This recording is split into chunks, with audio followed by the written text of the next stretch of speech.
Everyone, welcome back to the channel.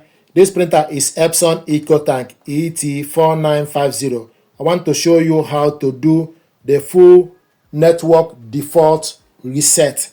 This printer is currently connected to wireless network. It's connected to Wi-Fi network with computer. If you look on the Wi-Fi image, it will show you a blue color on the Wi-Fi icon. To reset this printer, you need to scroll, go to the settings, select settings, then scroll down all the way to restore default settings. Restore default settings, select on it. Network settings, copy settings, scan settings, or fax settings. Scroll down to clear all data and settings. Clear all data and restore default settings. This may take several minutes. Continue, yes or no. Then you select yes. Settings restored. Restart the printer. So then you go back to the home screen.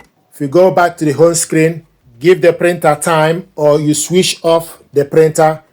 And if you look on the Wi-Fi, you will see that the Wi-Fi is cancelled. If you give it a few minutes, the cancel is off and the Wi-Fi is now blank color. So this printer is no longer connected to Wi-Fi network.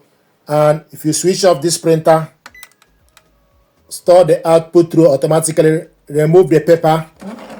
So if you remove the paper, select yes. Now it's turning off the power. If you switch this printer back on, then you need to start afresh to reconnect this printer. Let's say if you want to reconnect the printer, then you need to switch the printer on, and it will show you Epson. Then it will ask you for you to select the language. It will ask you for you to select the language and reset the printer. So this is how to reset this printer to network default setting. Thank you very much indeed.